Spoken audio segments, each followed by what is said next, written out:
láyé kò gbọdọ̀ ṣẹlẹ̀. Ẹ gbọ́, ẹ má gbé yẹn wá fún wa, kò gbọdọ̀ ṣẹlẹ̀. A ò mọ̀ wọ́n rí o, a ò mọ̀ wọ́n rí, tálà mọ̀ rí. Ọmọ Yorùbá, ẹ já dúpẹ́ lọ́wọ́ Ọlọ́run tó fi ọwọ́ tó àwọn bàbá wa nínú àtàwọn àgbàgbà kọ̀ọ̀kan lẹ̀ Yorùbá tí wọ́n fi decide pé sẹ́ẹ̀ tí Yorùbá ló kù táwọn fẹ́ ṣe. Tí n bá sọ̀rọ̀ ẹ fún yín, ó sì ti kẹ́ má gbàgbọ́ torí ẹ lè má ti gbọ́ lẹ́nu ìwé ẹ̀. Mo máa ń sọ fún yín pé tẹ́ bá ti subscribe, tẹ́ notification button yín, tẹ́ ṣe for all lórí channel Masbi TV, ẹ fi òkú lẹ́fọ̀ọ́ lọ́run. Ọmọ Yorùbá, a dúpẹ́. Àwọn bàbá wa ṣe gudugudu méje yàyà mẹ́fà torí tí ó bá sí tiwọn irú formation báyìí kò ní tẹ àwa lọ́wọ́. Bó dẹ̀ sì tẹ̀ wá lọ́wọ́, wọn ò ní ká ṣeré sí o, iṣẹ́ lọ ní ká fi ṣe. Fún ìdí èyí, ẹ jẹ́ bẹ̀rẹ̀ sí ní kọ sí comment section wípé a ò ní recognize any extended amalgamation, a ò ní recognize any ongoing amalgamation meeting or whatsoever. Ẹ lè believe pé àwọn wèrè kan ti kóra wọn dìde. Kódà ọ̀pọ̀lọpọ̀ wọn gan mi ò rójú wọn rí, kò sí tí mo rójú ẹ̀rí inú wọn. Wọ́n wá ń dúró, wọ́n represent àwa ọmọ Yorùbá ní àjọ àgbáyé. Wọ́n kọ lẹ́tà sáwọn àjọ àgbáyé pé pẹ́pẹ́sẹ́ o, gbogbo àwa ọmọ Yorùbá ń kọ́ o, a ti foríkorí, a ti fikùn lukùn, a ti sọ pé gbogbo ìjà tá à ń bá Nàìjíríà jà, a kábàámọ̀ pa ń bá wọn jà kìnìkan. Láyé kò gbọdọ̀ ṣẹlẹ̀. Èèwọ̀ òrìṣà, Ọlọ́run kò fẹ́rú ẹ̀. Ẹ mọ tó ju wá ti rí ní movement yìí ni. Ẹ mọ tó ju wá ti rí ṣá. Kẹ́nìkan wá dé lórúkọ ọ̀sán kan kó wá lọ máa sọ fún wọn pé a ti fọwọ́ sí extended amalgamation. Fún àwọn àtìkọ́ tí mo sọ ò bá yé, mi ò bú ẹnì kankan, mi ò fẹ́ ẹnì kankan ṣe yẹ̀yẹ́, ṣùgbọ́n èdè òyìnbó kò ń ṣe èdè bàbá wa. Yorùbá ìwà tá à ń wí òun ni èdè káàárọ̀ oòjíire, general language ọmọ Yorùbá, òun ni mo ń sọ yìí. Ẹni tí ó bá yẹ ti gbọ́ Yorùbá yìí, mi rò pé ó nídìí information tí mo fẹ́ pass. Now àwọn kan wọ́n ti competition, wọ́n ti lọ ṣoríṣiríṣi, wọ́n claim pé àwa ọmọ Yorùbá ń kọ́ o, a ti ṣèpàdé láàrin ara wa, a ti fẹnu kò pé kọ́ fún wa ní another 50 years amalgamation. Ṣé ipò pé oko ẹrú ẹlẹ́kejì lélẹ́yìí. Ọmọ Yorùbá, ẹ jẹ́ ká bẹ̀rẹ̀ sí ní kọ sí comment section wípé any international communities, not even United Nations, tó bá fi lè recognize any further extended amalgamation, they are all on their own. Àwa tá jẹ́ indigenous people of Yorùbá land, àwa tá jẹ́ ojúlówó ọmọ Yorùbá, a ò ní recognize ẹ̀. Because a ò ní olórí méjì àbí mẹ́wàá tàbí márùn-ún. Olórí táwa ọmọ Yorùbá ní lọ́wọ́lọ́wọ́ báyìí tó wà ní movement, àwọn ní ìkọ́nu wọn ní bàbá wa emeritus merited intelligent distinguished royal dependable professor Adébánjí Akíntóyè Stephen. May your days be long, Baba. Alongside our father, Generalissimo Commander Omojomolo Field Marshal Sunday Adeniyi Adeyemo Igboho Òòṣà. Ó Baba Dami, ẹkùn ọkọ Fúlàní, àjànàkú kọjá mo rí nǹkan fìrí, tàbá rere kádà rere, ẹmu ẹkì ẹran bí òrẹ̀ wá ni. Láyé ọmọ Yorùbá, ẹ jẹ́ ká jára wa, ẹ jẹ́ bẹ̀rẹ̀ sí ní kọ sí comment section, ẹ jẹ́ bẹ̀rẹ̀ sí ní tàgì international communities tá bá mọ̀ bí ECOWAS, AOU, UNPO, UN, Centeria, àwọn tá bá mọ̀, ẹ jẹ́ bẹ̀rẹ̀ sí ní tàgì wọn sí fídíò yìí kí wọ́n gbọ́ nǹkan tí àwa ọmọ Yorùbá ń sọ, kó lè mọ̀ wípé any decision tó bá make báyìí that has to do with extended of our amalgamation, we are less concerned. We will not be part of it because we will never recognize it. Àwa ọmọ Yorùbá lámọ tó ń ṣe wá, àwa lámọ tójú wa ti rí ká tó débi tá wà yìí. Kẹ́nìkan wá sọ pé further amalgamation ló kù, kò jọ, kò ní ṣẹlẹ̀, kò dẹ̀ gbọ́dọ̀ ṣẹlẹ̀. Ọmọ Yorùbá ẹ jẹ́ ká jí, torí pé kí ni oko ẹrú ẹlẹ́kejì òun là ń wò lọ́ọ̀kan yìí. 100 years tó ní ká fi jọ wà papọ̀ ó ti expire láti 2014. That is about 12 years ago. Torí àwọn pressure tá mount lé àwọn olóṣèlú àtàwọn bàbá wa lórí, ó wà nù kan tí ó lè jẹ́ kó kú gìrì jáde kó fẹ́ continue further amalgamation. Nǹkan tí mò ń sọ fún yín nìyẹn pé ẹ̀yin ènìyàn wa nílé, bàbá ṣe ń ṣe fídíò báyìí, ẹ jọ̀ọ́ nítorí Ọlọ́run ẹ máa bá wa pín káàkiri, ẹ máa comment yẹn ó ṣe kókó, ó ṣe pàtàkì sí àwọn tá fẹ́ jẹ́ kó rí fídíò yìí.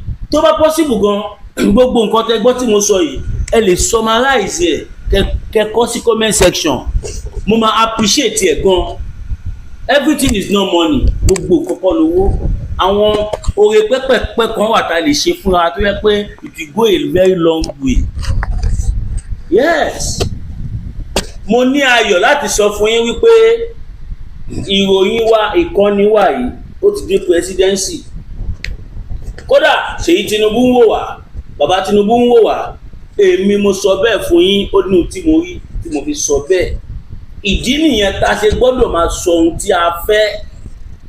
Ẹ jẹ́ ká gbé ìkórìíra sẹ́gbẹ́ kan, ẹ jẹ́ ká gbé mi ṣe tiẹ̀ ìwọ ṣe tèmi, ẹ jẹ́ ká gbé sẹ́gbẹ́ kan.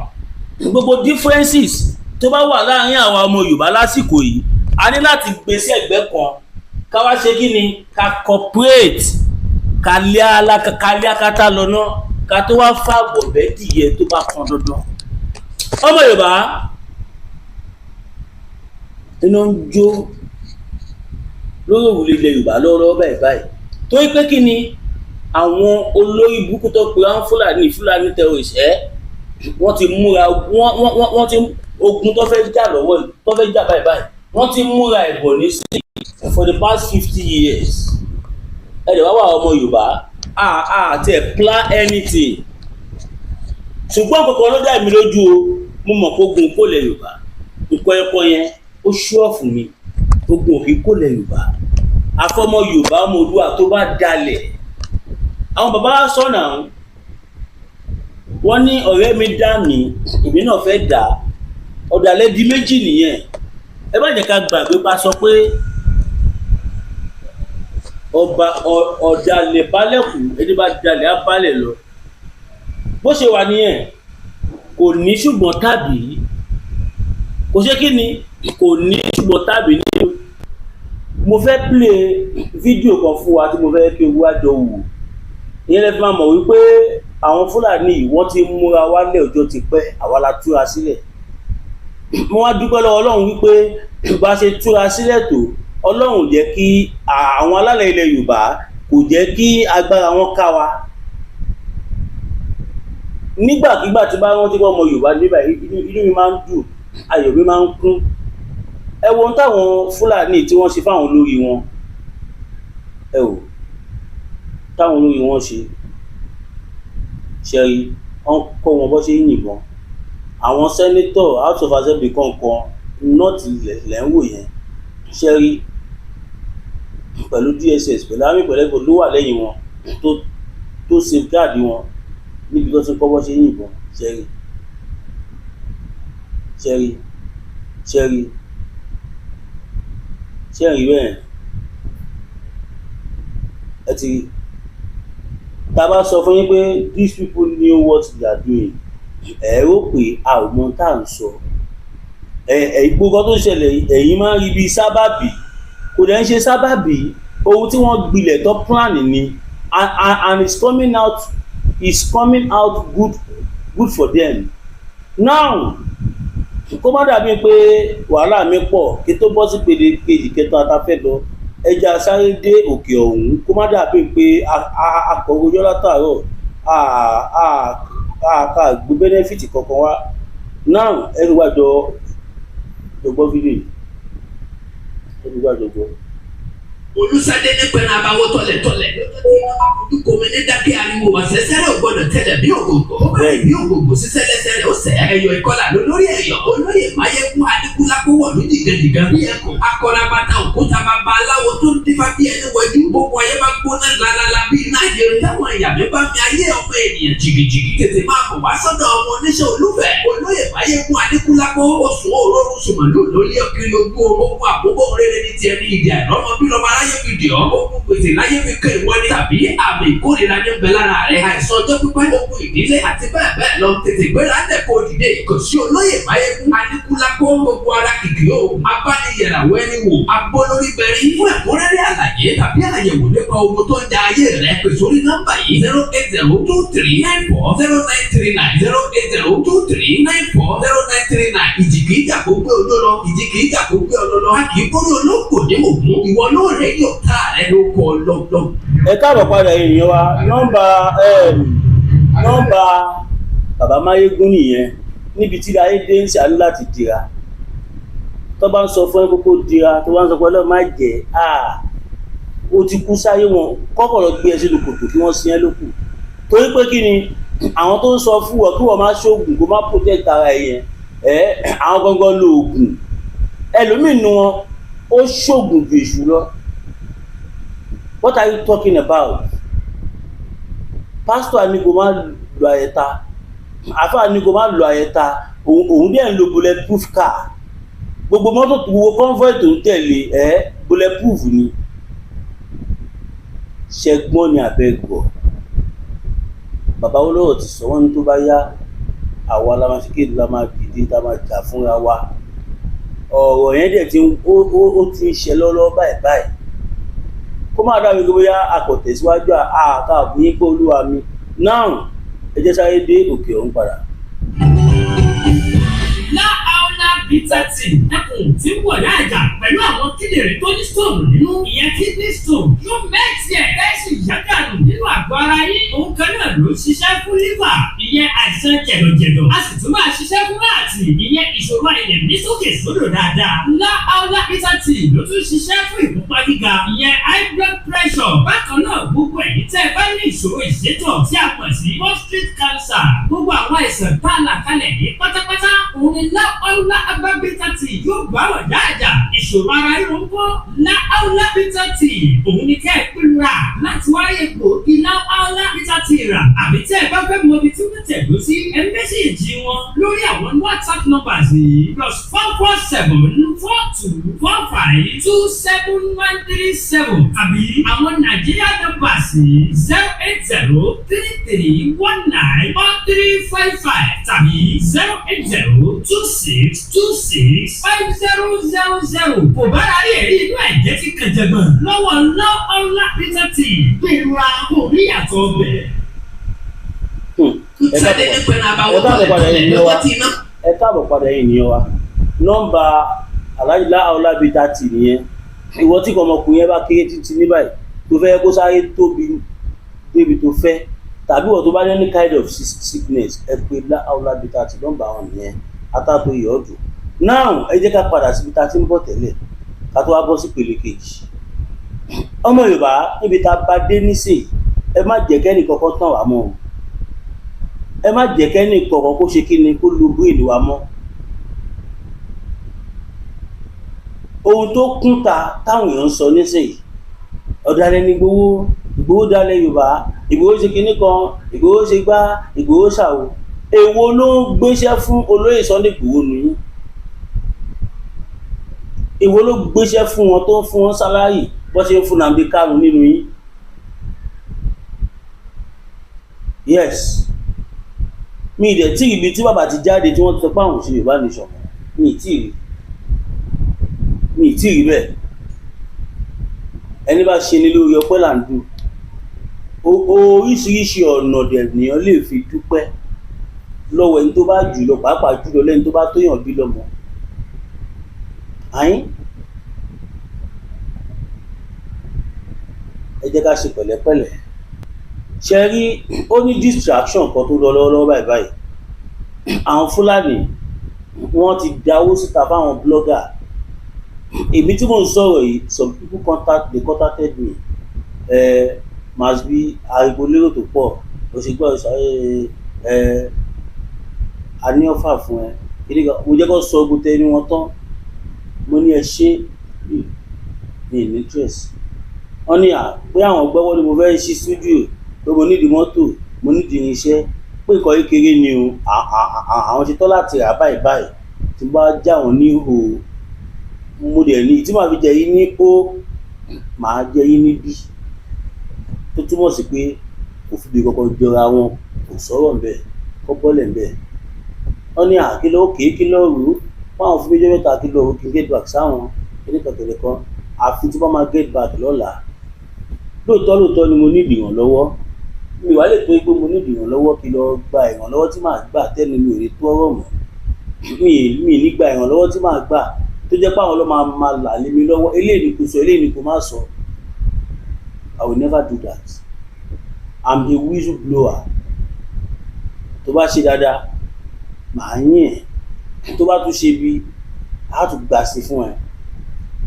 Tábà tí wàá lọ gbowó ṣẹ́nu ẹnuwọ̀ ní kárọ̀ mọ́, ẹnuwọ̀ ní kárọ̀ mọ́ láéláé.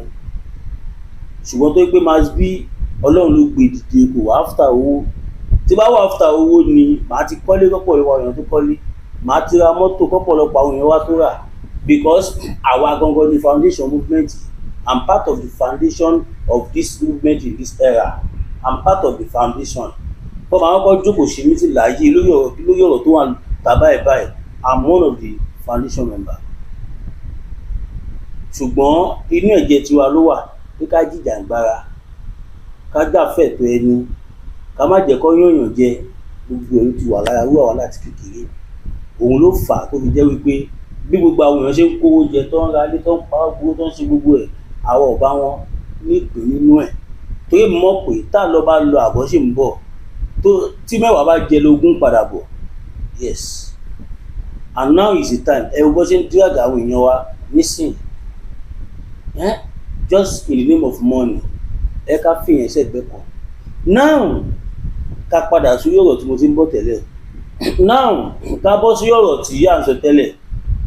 Ṣé rí àwọn tó jáde tó ń pariwo lé lórí Sunday Igboho dálẹ̀ ni wọ́n pín sọ́nà méjì. Ọ̀nà alákọ̀ọ́kọ́, àwọn tí wọ́n dé lọ́sàn gangan tó mọ̀ tó lọ, tó yẹ pé ibi tó bá ti tì wọ́n sí ibẹ̀ ló ń lọ. Ẹlẹ́kejì, àwọn tó mọ òtítọ́ ṣùgbọ́n tó ń fọwọ́ bù mọ́lẹ̀. Tí ó bá ń ṣe bàbá wa olóyè Sunday Igboho tó jáde fún Yorùbá Nation, ta ló gbọ́ Biafra tẹ́lẹ̀? Ta ló mọ̀ pa agitation kan wà tó ń jẹ́ Biafra? Nígbà tí bàbá wa dé ló di kóhùn náà ló skyrocket.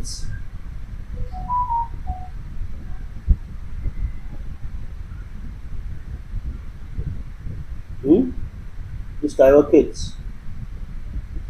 Ẹ̀yin sọ pé Ìgbòho ọgbà bribe olè ní wọ́n kíní kankan kẹjẹ nǹkan tẹ́ mọ̀ lẹ́nu yìí màá wá fìdí ẹ̀ múlẹ̀ fún yín. Mo ti sọ́lẹ̀ kan rí. Owó lọ́ fi tán Nnamdi Kanu mú níbi tó wà very greedy dé. Now òun àti Samuel Ekpa ń sọ̀rọ̀, kò sọ fún yẹn kó lọ́ọ́ gbowó, ó lóun kọ̀fẹ́ wá sí Kenya. Ìyẹn dẹ̀ ni jẹ́ káwọn èèyàn tẹ̀lé ẹ̀ kẹjọ lọ ẹyọ kọ́ wọ̀ọ́rìn nǹkan kan. Ó ní rárá o, personal kìdíkan lédè kìdíkan tẹ̀lé kan. Well, it's fine. Jẹ́lẹ̀ bọ́lọ́run sọ. Nígbà tó máa débi tó ń lọ, tó dàgbọ́ kó tó lọ, wọ́n send the private jet sí destination sí tó wà ní UK, tó gbé láti bẹ̀ tó gbé lọ sí Kenya, tó ní òun fẹ́ táwọn ti jọ ṣèpàdé kó wọ́n lè wà safe. Kí dẹ̀ ni wọ́n ní kó wá ṣe? Wọ́n ní kó wá gba $500 million kó fi ra irinṣẹ́, kó fi ra bọ́n, kó fi ra gbá, kó fi ra owó. Báwọn ò lè fẹ́ jẹ́ kí ìjọba Nàìjíríà mọ̀ kí ní tó yẹ káwọn sọ fún pé kó mú outside Nàìjíríà kó bẹ́ẹ̀ sá. Ó ní kó bóun wá ọmọ kan tí ìdí ẹ̀ bá fẹ̀ dáadáa kó bóun wálẹ̀. Gbogbo ẹ̀ ni wọ́n ti ṣètò ẹ̀ lẹ́fun. nígbà tó dẹ̀ dé tó kíra tó ṣe gbogbo ẹ̀ tó di pé wọ́n lọ sùn ó wọlé lọ sùn pẹ̀lú bí èèyàn àwọn gbàdúrà àwọn ṣe gbogbo tó wá di àárọ̀ ọjọ́ kejì ọwọ́ àpọ̀nlẹ̀ kòkòkò who is that èmi sẹ́nẹ́tọ̀ máa sẹ́nẹ́tọ̀ ẹni tó dúró fún tó béèlè jáde ńgbà yẹn òun náà ló pè kó wá gbowó kìyàn jẹ́ kó mọ̀ kó wà láti wà lẹ̀ fún béèlè tó jump kìyàn ṣáà ń fi ọgbọ́n fi bá sọ̀rọ̀ láti lè rí mú ìgbà tó máa dùn tẹ̀ yẹn wọn bá bàbá tó ẹ kó sì ń gbádùn rẹ̀ ó yá ṣé o mọ̀ kí bó ṣe wà yìí níbo ti wà under arrest ó ní àpapà àìlò ó ṣàṣeré gbogbo àwọn tó wà yàrá pọ̀ yóò di kàdúrà di DSS ó fẹ́ wọlé wọ́n sì kú sórí ẹ̀ tó gbé wá sí Nàìjíríà greediness nítorí $500 million mo gbọ́ tẹ́ ìròyìn kan sọ pé yẹn ìlànà wọ́n fi $500 million olóyè Sunday Igboho gbogbo lọ́ọ́ fi lò fún Nnamdi Kanu yes baba adé reject $500 million just as an acceptance fees pé ó kọ̀ tí ẹ̀ gbà pé kọ́ tó ń ṣe ìwà gbé sílẹ̀ lásán $500 million lẹ́yìn yẹn àwọn amúbaṣẹ́ máa fún ẹ ní ìpẹ́ lóṣooṣù àtún fún ẹ ní minister of peace kìnìkan of Nigeria wọ́n ṣàṣọwọ́ ẹ lọ́wọ́ bí ẹni ó lè sọ́dọ̀ gbòógì jẹ́ ti everything tí wọ́n gbé wá òun ni mo fi credit bàbá wa Ládọjà bàbá ni bàbá yẹn akọni ni wọ́n olóyè Sunday Igboho gba condition kankan Nnamdi Kanu nísìnyí ó ń bẹ̀bẹ̀ láti bí abi 3 months ago Nnamdi Kanu ti bẹ̀bẹ̀ wọn ọ jẹ́ kó yé pé aṣògbọ́mọyẹ mọ́ ọmọ ẹyẹ tí ìwò ọjà pé kó sọ̀rọ̀ ọ̀nà negotiation mọ́ ìtọ́lẹ̀ yẹ káwọn òpònú àwọn ọmọ Ìgbò ìkọ́ ṣèwádìí wọn ṣèwádìí ẹ wo àwọn ọ̀rọ̀ tó ń sọ jáde lẹ́nu Ìgbòho bá APC ṣiṣẹ́ tí Ìgbòho bá join APC inú ẹ̀ lọ join PDP kò lè ojú ọ̀hún tó ẹyẹ fún láì fipá kan ara wọn ẹni tó ti sọ fún yín pé òun sì bá ní sọmọ tẹ́tí make assumption tó bá tẹ̀ náà ò ṣe mọ́ ibi tó ṣe dé yẹn ẹ̀yin tẹ́ ń complain ẹ̀yin náà gbé láti bẹ̀ tàbí kẹ́ni kọ́kọ́ yín gbé tàbí bàbá tó gbé tàbí bàbá yín tàbí ẹ̀yin fún ara yín náà ẹ gbé láti bẹ̀ kẹ́ gbé nìṣó a máa tẹ̀lé yín á tẹ̀lé yín mọ̀nà ká.